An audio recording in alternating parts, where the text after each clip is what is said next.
Dan selamat pagi wong ayu. Pagi. Karena aku yang benar Durga. Jumeneng pelan-pelan ya wong ayu.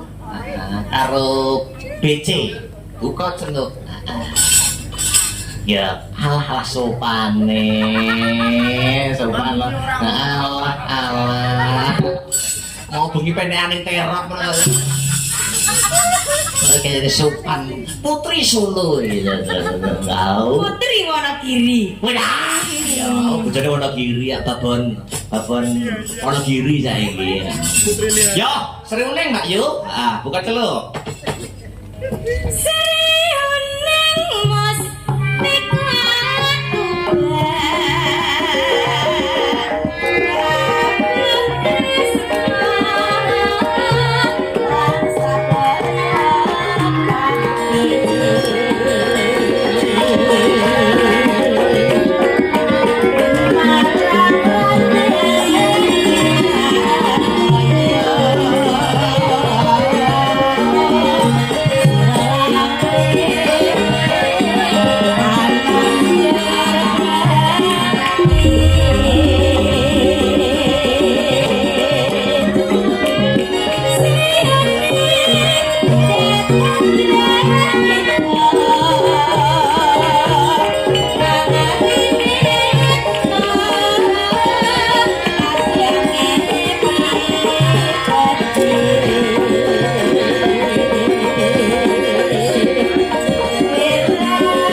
Sri, dereng kalau kasih semangat. wah semangat ya. Nggih. Sesuk ngejob apa ora wong ayu? Boten bijing honeymoon. Nggih.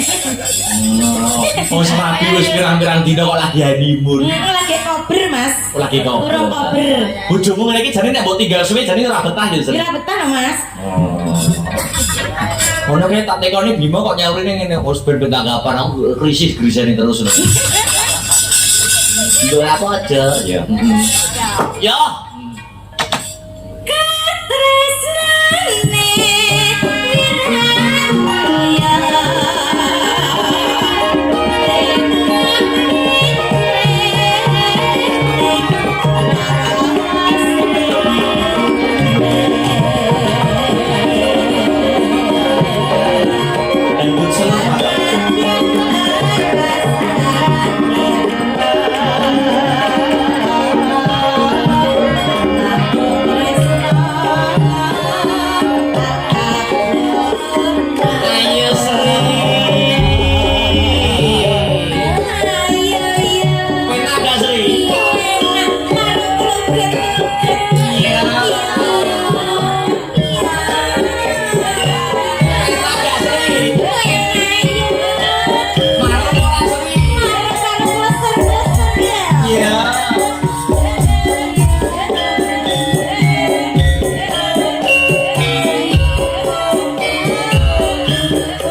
makane mbok nyune rene. Bisa ukur maju mundur. Weh, sekarang apa kok apalane gereke nyuk maju. Modele kayaknya. Nyapa lho, Pan? Ya, banone. Ah. Katresnane wiratya.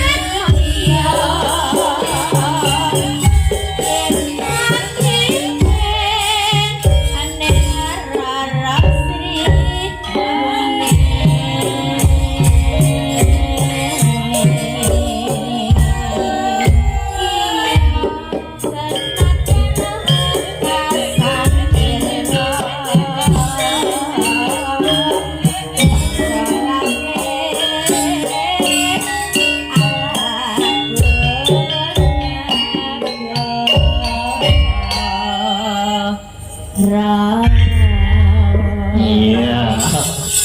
Remangsa ku oleh sing ndenak jemotos. Iya. Wis katur.